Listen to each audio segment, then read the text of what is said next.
So it works, which is pretty surprising. Works pretty well. Uh, yeah, nothing's broken so far.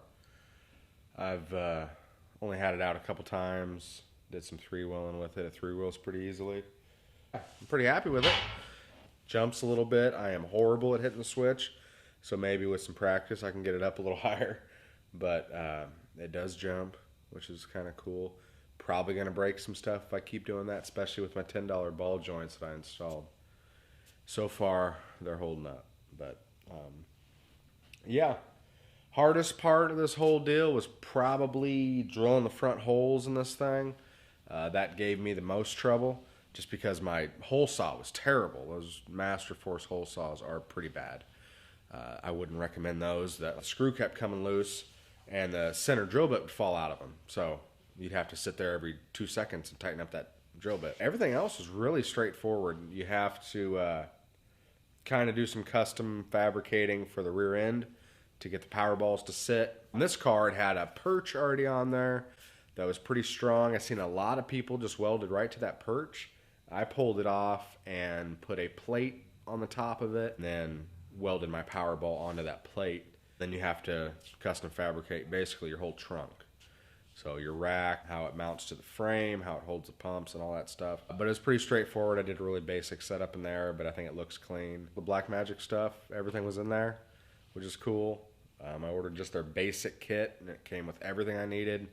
Of course, besides like your electrical stuff, the only electrical stuff it came with was your solenoids, switch wire, and 4 switches, which is enough to get you going. You just need your battery cables and your ends and all that stuff. Yeah, the one thing that stopped me from getting this car done that night that I was really shooting to get it done was the wing nuts for the tops of the batteries. I forgot those. That was kind of frustrating. I was up until 1 o'clock in the morning working on this, trying to get it going, and forgot the wing nuts. But got those on there and then went to go hit the switch. I was ready to go, and then nothing. So I messed up on wiring the switch, all the switches actually. There was an issue with the power wire having to kind of daisy chain along all the switches. I didn't have that going properly. Got that straightened out and everything's been working.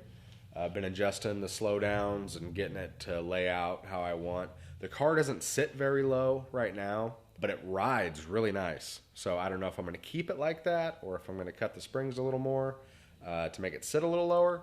I kind of like the way it rides, but it sits lower than stock, but not much lower. I don't know. I kind of like the low look, but I'm getting older too, so I kind of like the nice ride. So I don't know. We'll see. I know the front springs I'm probably not going to touch for a little while. I want to get them out, get them on the road, let them hit some bumps, and then wait until they break in a little bit, and then see if I want to cut them down a little bit. That's what I took off of the full stack. So not a whole lot I took off. I just didn't want to take off too much at first. And then the rear springs, I used the factory front springs, basically cut them in half. This is basically the size of the spring that's in the rear right now. And that sits, like I said, pretty close to stock, but rides really good. So I don't know what I'm going to do there yet. If I had to think of one issue, I probably wouldn't do 6-inch cylinders in the front again. I'd probably do bigger cylinders in the front. I've seen a lot of Lincolns front. They can get the fronts up pretty high. This one doesn't go up terribly high, but it's just because I went with 6-inch cylinders. I don't know why I went with 6s. I've had an S10 that had 6s in the front before. I kind of like that. It seemed to work well, but cylinders aren't terribly expensive, so I can always upgrade in the future. Maybe get some chrome or something like that if I start to make the car a little flashier. Right now, the car is a total piece of junk. So the body looks really rough. It's not going to win any awards. I definitely can't pull in any car shows with it the way it is. As you can see in the video, it's not a very pretty car, but it's fun. People are still looking. Doesn't matter if I got a gold hood or not. They're still looking. So that's fun. But I do plan on painting it. I got a lot of my paint. I'm doing kind of a two-tone paint job. The top's going to be one color. So the hood, the roof, and the trunk, and a little bit of the front bumper area That's all going to be a like a dark green, black color. So yeah, that's what it's going to be. Real dark green color. It's a holographic flake, so it has kind of like a prism effect when the light hits it. It changes colors. And then the rest of the car is going to be pretty similar to the same color it is now, just with more flake, more pearl. I'll probably do like an ice cream pearl over the whole thing. But there is some body work to do. The top, I would say, is in the worst shape, so I'm going to tackle that first. And since it's going to be another color, I can do that separately. Pretty easy. Going to pull the windshield out, get a new windshield for it. Do some work on the bumpers. And do some rust repair on the passenger rocker. The rocker's pretty rusted out on that side. Overall, the car doesn't have a whole lot of rust, but in a few spots it does need some work. I ordered a Schumacher battery charger. I'm looking at the box right here in front of you. That's why I'm looking down, because the camera's actually on the box. It's the just a cheap one, the 1072. That was like $150 on Walmart.com, which is a pretty good price, I think. It's a manual battery charger, so you have to watch it, which is what I had in the past, and it works well. It's just not something you can leave on overnight. You have to sit there and monitor it. But I ran mine down pretty good, and I put it on this charger, and I think it was on there for about 2.5 hours, and they were pretty good. I don't have a voltmeter to see exactly where it's at. And I don't trust the gauge on the battery chargers. I mean, it probably gets you close, but without a voltmeter, I don't really exactly know how charged they were, but they felt good. It was hopping. That was right after I pulled it off the charger, when it was hopping in the garage.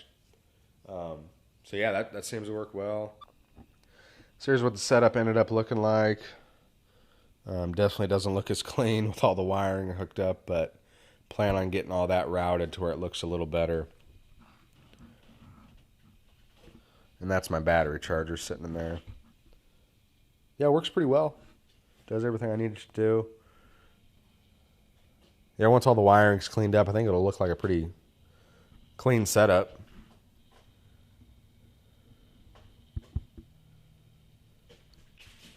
Yeah, and that's what the car looks like laid out.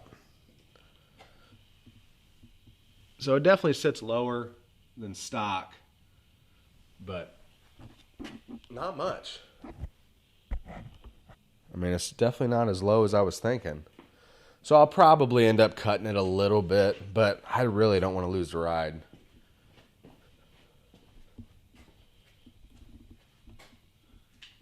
Gonna take care of all that. Take care of all that goldness going on there. Yeah, and that's how the front's sitting. Like I said, not bad, but I'd like it a little lower. Next up, for the setup, probably move up to doing some frame reinforcements in the back. And then hopefully I can do a chain bridge, but that's like way in the future. Chain bridge set up in the rear, and then run 3 pumps to where I could do a standing 3-wheel. That's probably last on the list. I'm going to get the body set up. Get that looking decent so I can actually enjoy the car. The interior is kind of rough too, so headliner doesn't exist, so I'm going to do that. Just going to try to cruise the car. I really don't even want to start on the body work, because once that goes, you got to finish it before you can really take it out and enjoy it. So once I get started, I'm going to try to fly through the body work, make it look nice, and just be able to enjoy it. I think I'm going to leave the sides, the rest of the car, for a little while the way it is, even with all the dings and scratches, and just drive it. Total hours I got in this thing, it's got to be under 15 hours to do everything. I would say probably less than that for the whole job. That's building the racks, installing the cylinders, all that stuff. So it's not terrible, and it's, like I said, the first one I've ever done, so it wasn't a huge job to do. Yeah, so I'll make some videos of the paint job and stuff like that. But that's it. There she is. First lowrider that I built myself.